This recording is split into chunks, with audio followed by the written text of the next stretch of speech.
Shalom Bapak Ibu Saudara yang dikasihi oleh Tuhan kita Yesus Kristus. Berjumpa kembali di dalam program seri pendalaman Alkitab. Bersama saya Billy Elia yang seperti biasa akan menemani Bapak Ibu Saudara selama kurang lebih 10-20 menit ke depan, di mana saya akan mengajak kita untuk membaca dan merenungkan kebenaran firman Tuhan secara bersama-sama perikop demi perikop dimulai dari Perjanjian Baru. Dan di episode kali ini kita sudah memasuki perikop yang ke-19, yang kali ini terambil dari Matius pasal yang ke-6 ayat 19 sampai dengan ayatnya yang ke-24 dengan judul perikop Hal Mengumpulkan Harta. Apabila Bapak Ibu Saudara sudah mempersiapkan Alkitabnya, mari saya mau mengajak kita untuk membaca nas firman Tuhan ini bersama-sama. Perikop 19, Matius 6 ayat 19 sampai 24, Hal Mengumpulkan Harta. Janganlah kamu mengumpulkan harta di bumi ngengat dan karat merusakkannya, dan pencuri membongkar serta mencurinya. Tetapi kumpulkanlah bagimu harta di sorga. Di sorga ngengat dan karat tidak merusakkannya, dan pencuri tidak membongkar serta mencurinya. Karena di mana hartamu berada, di situ juga hatimu berada. Mata adalah pelita tubuh. Jika matamu baik, teranglah seluruh tubuhmu. Jika matamu jahat, gelaplah seluruh tubuhmu. Jadi jika terang yang ada padamu gelap, betapa gelapnya kegelapan itu.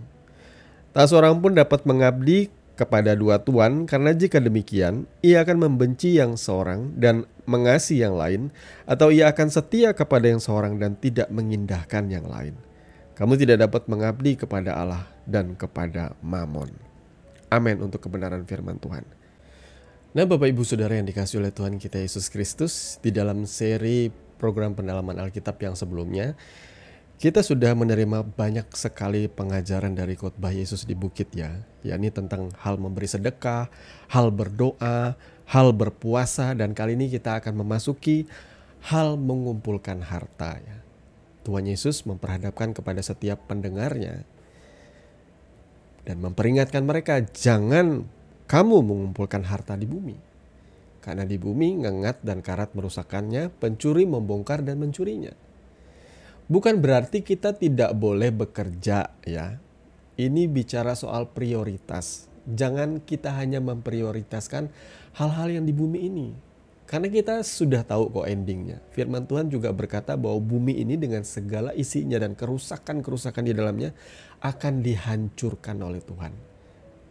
Di mana kelak akan ada yang namanya bumi baru dan langit baru.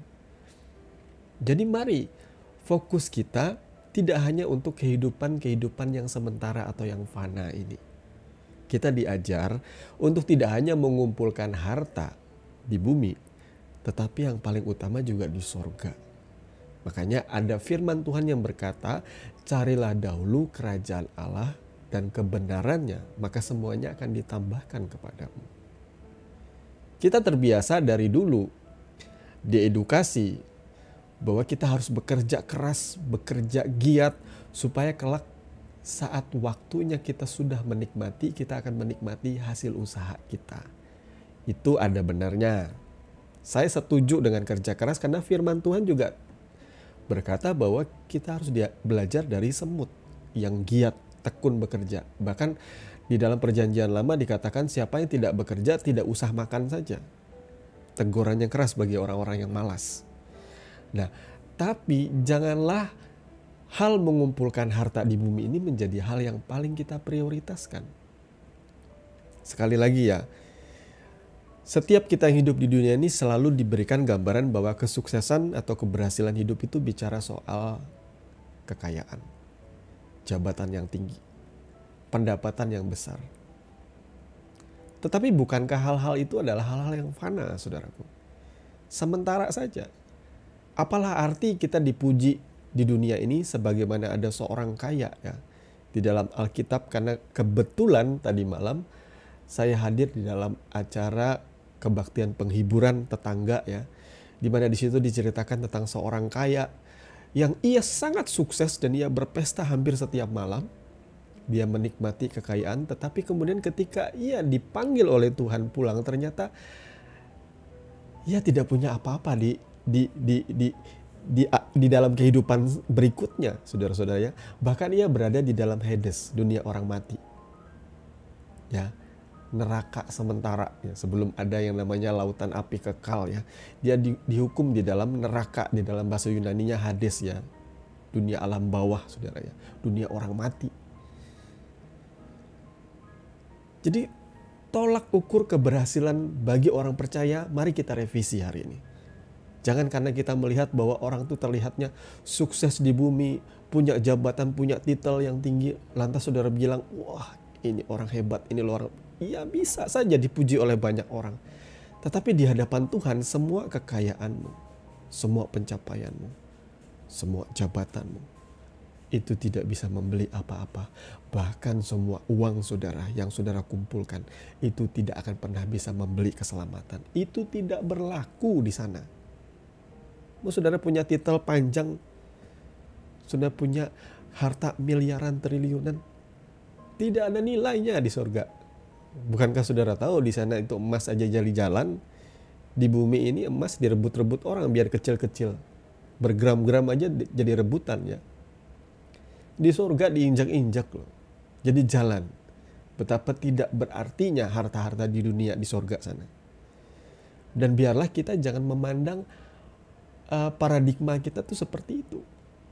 Kita lantas berpikir bahwa kesuksesan di dunia ini selama kita hidup itu juga sama dengan kita sukses di surga. Belum tentu. Makanya orang kaya yang tadi meninggal sama pengemis Lazarus yang meninggal, kaget orang kaya ini karena Lazarus ada di dalam pangkuan Abraham. Gambaran dari bahasa Ibrani sebuah ungkapan ya, pangkuan Abraham itu artinya dikumpulkan bersama dengan leluhurnya di dalam dunia orang yang hidup yang berkenan di hadapan Tuhan. Eden sementara, bisa dibilang seperti itulah. Ya, karena kita ini masih belum sampai pada yang namanya neraka kekal, lautan api itu masih belum. Ya, sorga yang langit baru dan bumi baru juga masih belum. Jadi orang itu sementara dikumpulkan di Taman Eden.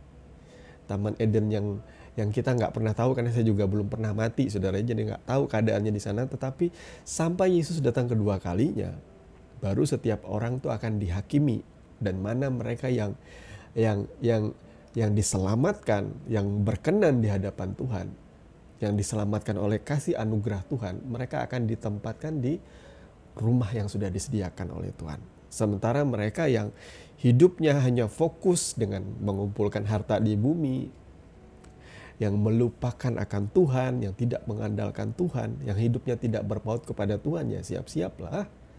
Saudara akan dikumpulkan di dalam neraka yang bernyala-nyala. Saya tidak ingin memotivasi saudara untuk ikut Tuhan karena rasa takut. Biarlah kita mengikuti Tuhan oleh karena kita mengasihi Dia, saudara ya. Nah, di sini ngengat dan karat itu bisa merusakkan harta kita. Betul nggak? Kalau kita menabung saja hari ini ya, nilai yang kita tabung dari dulu itu bisa tergerus oleh yang namanya inflasi hari ini, saudara ya, atau di masa yang akan datang. Jadi apa yang kita tabung itu jadi kayak tidak lagi bernilai ya. Ya zaman dulu kita misalnya beli BBM, saya masih ingat maksudnya zaman dulu itu BBM tuh harganya yang paling lama tuh sekitar di harga 4.500 ya saudara ya. Hari ini harga BBM sudah melambung tinggi. Dulu masuk sekolah kita bisa bayar sekian.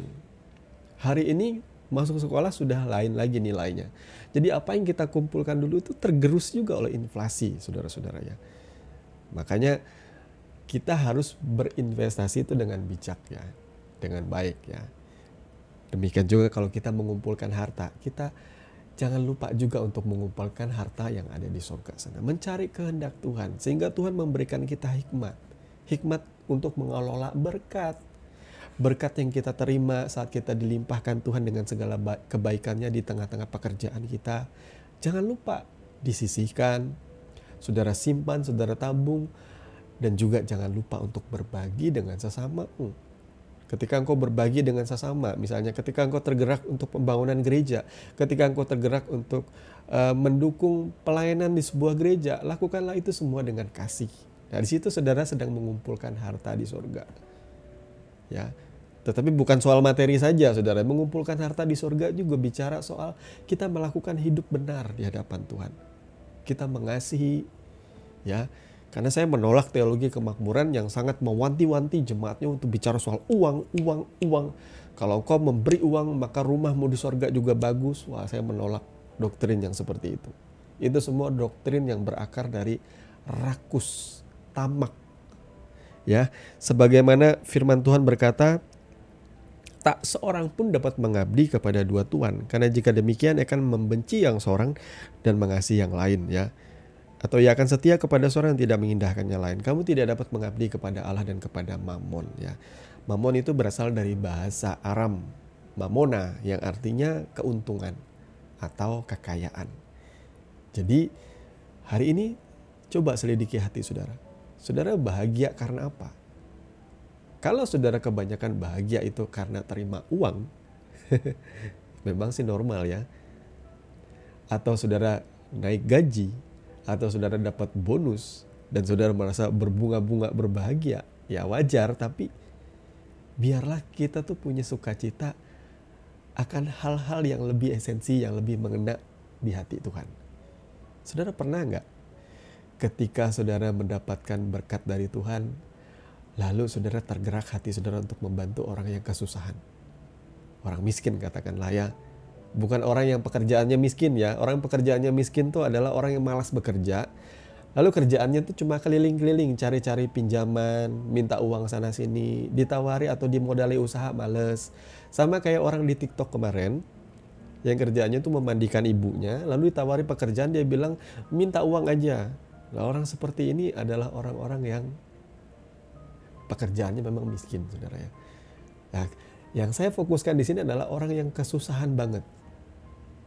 Dia lagi sakit, dia nggak bisa bekerja, sementara kebutuhan sehari-harinya belum terpenuhi. Dan ketika kita menjadi berkat bagi orang seperti ini, saudara pernah nggak rasa sukacita di hati saudara? Sampai ketika saudara pulang, sukacita itu membuat saudara malah menangis. Menangis karena saudara jauh lebih beruntung. Bukan berarti saudara memandang rendah orang lain. Itulah kasih, saudaraku. Itulah belas kasihan. Saat saudara bisa menangis melihat penderitaan orang lain dan saudara berbagi dengan orang lain. Itulah makna daripada mengumpulkan harta. Saudara seperti kehilangan harta karena saudara berbagi kepada orang lain, kepada sesama. Tapi sebenarnya saudara sedang mengumpulkan harta di surga yang ngengat dan karat itu tidak memakannya di sana. Tidak ada ngengat dan karat yang memakan harta saudara di surga. Karena itu semua dijagai, dilindungi oleh Tuhan, saudaranya. Saya tidak bicara soal memagari harta di dunia ini, enggak. Banyak orang-orang yang tidak mengikuti Tuhan tuh lebih kaya daripada orang Kristen. Kayak Elon Musk saja, ateis saja. Tetapi dia jauh lebih kaya dari kebanyakan orang Kristen. Tapi apakah itu kekayaan yang kita pengen kejar? Apakah itu tujuan hidup kita? Pengen seperti Elon Musk, pemilik Tesla, saudara ya. Saya percaya kita lebih pengen jadi orang pengikut Kristus yang hidup itu seperti doa Tuhan Yesus yang diajarkan kepada kita, berikanlah kami pada hari makan yang kami secukupnya. Kita bisa makan, minum, dan menikmati kebahagiaan, bisa melihat anak istri kita lagi sehat, bahagia. Kita bisa berbagi dengan orang tanpa diketahui orang lain, dan cukup Bapa di sorga yang tahu. Itu yang namanya mengumpulkan harta. Sekali lagi, firman Tuhan katakan dari hal-hal yang kita baca, hal berdoa, hal berpuasa, hal bersedekah dan sebagainya, Tuhan selalu mengajarkan supaya perbuatan itu jangan dilihat orang, tetapi supaya semua itu dilihat hanya oleh Bapamu yang tersembunyi yang akan membalasnya kepadamu. Ya, pembalasan Tuhan itu ialah harta di sorga. Kita sedang mengumpulkan pundi-pundi kita di sorga sana. Tidak dengan maksud rakus juga ya. Sekali lagi saya menolak teologi kemakmuran yang berkata persembahanmu di bumi menentukan bagus tidaknya rumahmu di sorga. Oh no, tidak seperti itu. Banyak doktrin teologi yang berkata kalau kamu tidak ngasih persembahan banyak, rumahmu di sorga itu seperti kandang babi. Oh no. Apakah Tuhan sejahat itu menyiapkan kandang babi bagi anak-anaknya? Enggak. Di rumahku banyak tempat tinggal. Aku sudah menyediakan rumah. Pulang aja. Ya seperti contoh orang kaya tadi, dia pikir wah dia kaya, ketika pulang di sorga nanti punya istana mewah. Ternyata tidak. Dia ada dalam Hades, dalam dunia orang mati. Mari saudara-saudara yang kaya, yang sombong, hati-hati. Banyak orang kaya, maaf, di dalam gereja, masuk gereja, mulai merasa dirinya besar, pengen dihormati, pengen duduk di tempat-tempat yang utama. No. Mari, pejabat-pejabat sekalipun saudara kaya, ketika engkau masuk gereja, jangan pengen dispesialkan. Nah, kecuali saudara presiden ya, mungkin ada protokol keamanan yang harus dijaga seperti itu ya, karena saudara adalah lambang negara seperti itu ya, ikon ya, yang sangat penting yang dilindungi. Ya tidak jadi masalah, tetapi sikap hati kita. Nah, saat saudara masuk ke gereja, sekalipun saudara adalah orang yang kaya, yang diberkati Tuhan berlimpah-limpah, jangan memandang rendah orang lain. Saudara memandang bahwa semua yang kita terima itu harus kita kelola dengan penuh tanggung jawab. Karena setiap apa yang Tuhan beri, Tuhan bisa ambil setiap saat. Ya, ubah paradigma kita. Mari, jangan mengumpulkan harta di bumi saja, tetapi belajarlah mulai hari ini kita mengumpulkan harta di sorga. Jangan hati kita hanya tertuju kepada keuntungan. Kadang orang yang pikiran cuma keuntungan, apalagi yang instan ya, dia bisa menghalalkan segala cara. Ada orang yang bekerja di dunia perbankan, karena gaya hidupnya sudah mengerikan. Dia bergaul, dia membeli barang-barang branded, dia suka nongkrong di tempat-tempat yang mahal. Dia suka liburan, surser ke Pulau Bali, kemana-mana. Dari mana uangnya? Sementara orang bisa ngukur, ini gaji karyawan sekian, kok duitnya banyak. Ternyata ada yang jadi sugar baby, jadi simpanan pejabat. Ada yang akhirnya nilep uang, diam-diam gitu ya. Ada akhirnya yang melakukan penggelapan. Ya karena dia tidak bisa menahan gaya hidupnya sudah terlampau tinggi. Mari saudaraku, perhatikan ini. Jangan fokusmu mengumpulkan harta di bumi saja. Orang-orang tua, ketika engkau mendengar kebenaran ini juga ajar anakmu. Untuk yang paling terutama mereka punya nilai yang value yang baik dalam hidupnya. Jangan cuma memberikan harta atau mewariskan harta, tetapi didiklah anak-anak saudara untuk bekerja keras, untuk tekun, untuk tidak cuma menerima harta dari orang tua, karena hal itu bisa membahayakan mereka. Nilai dari diri kita itulah nilai-nilai ketekunan, kerajinan, bisa menemukan jalan keluar, bisa berhadapan dengan masalah, tetap jujur, menghormati orang yang lebih tua. Nilai-nilai seperti ini tuh harus diberikan kepada anak-anak kita, bukan cuma soal kayaknya doang di ending hidupnya. Pernah dengar nggak saudara cerita tentang orang dari masa mudanya bekerja keras luar biasa, ia jadi seorang workaholic, siang malam kerja lembur terus demi kerinduan mencapai keinginan. Ada orang yang bisa mencapai hal itu, tapi karena mereka juga bijak mengelola waktunya. Saat ada waktu istirahat, mereka istirahat. Tapi ada orang yang terlalu workaholic, begadang minum kopi tiap malam, kadang pulang-pulang bisa minum miras, senang-senang dan sebagainya, tanpa dia sadari ketika hartanya sudah ngumpul, tiba-tiba dia terserang penyakit langka, penyakit ganas, karena akibat dia kurang menjaga kesehatannya. Akhirnya harta yang dikumpulkan dari muda sampai tua habis hanya untuk perobatan. Dalam 1, 2 tahun, 3 tahun ludes karena bolak-balik keluar negeri segala macam. Itulah juga contoh. Jangan fokus kita hanya mengumpulkan harta di bumi saja, saudaraku. Mari, saya mau mengajak jangan hati kita berpaut kepada mamon saja, tetapi juga kepada Tuhan. Saya tidak bilang bahwa kita jangan bekerja keras. Bekerja keraslah. Tetapi jangan lupa juga beristirahat dan jangan lupa juga keluarga yang ada di rumah. Saudara belajar meluangkan waktu dan membagi waktu dengan tepat, dengan porsinya masing-masing. Jaga kesehatan saudara, bekerjalah dengan tekun, jangan menjadi peminta-minta roti, jangan jadi orang yang suka ngutang sana sini. Itu bukan pekerjaan, saudaraku. Itu kebiasaan buruk yang harus dibuang dari kehidupan kita. Jangan izinkan mamona, jangan izinkan keuntungan atau kekayaan itu menguasai hati saudara. Karena kadang-kala orang yang ketika dipenuhi dengan kekayaan hatinya, fokusnya cuma kekayaan, ia akhirnya terjatuh dalam berbagai-bagai penderitaan, saudaraku. Mari kita baca 1 Timotius 6 ayat 10 yang akan menjadi kesimpulan kita hari ini. 1 Timotius 6.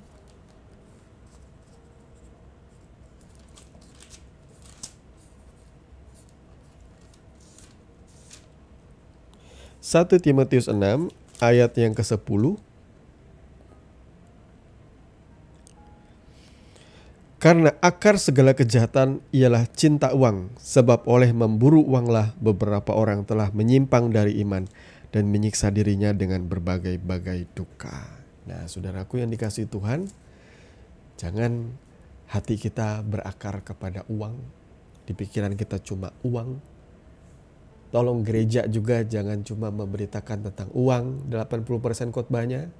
Belajarlah untuk memberitakan tentang Kristus supaya gereja kembali penuh dengan kuasa. Ya, bukan penuh dengan kerakusan. Tuhan memberkati firman-Nya. Mari kita berdoa. Bapa, di dalam nama Tuhan Yesus, kami mengucap syukur di kesempatan kali ini Engkau sudah berbicara dan mengingatkan kami, menegur kami, mengajar kami mengenai hal mengumpulkan harta. Kami mau fokus Tuhan, tidak hanya mengumpulkan harta di bumi untuk menghidupi dan mencukupkan keperluan kami, tapi juga kami mau mengumpulkan harta di surga. Kami mau mencari kehendak Tuhan, mau mencari kerajaan Allah dan kebenarannya, dan mau belajar melakukan segala sesuatu hanya untuk menyenangkan Tuhan. Terima kasih Bapa untuk kebenaran firman-Mu di kesempatan kali ini. Di dalam nama Tuhan Yesus kami berdoa. Amin. Bapak Ibu Saudara yang dikasihi Tuhan, kita sudah sampai di penghujung program seri pendalaman Alkitab. Terima kasih buat Bapak Ibu Saudara yang tetap setia untuk mengikuti channel ini dan juga terus mendukung kami di dalam doa supaya kami berkembang dan boleh menjadi berkat bagi banyak orang. Sekali lagi, di mana ada kebenaran, di situ akan tumbuh damai sejahtera. Sampai bertemu lagi di next episode dari program seri pendalaman Alkitab. Saya Billy Elia pamit. Kasih karunia menyertai saudara sekalian. Shalom.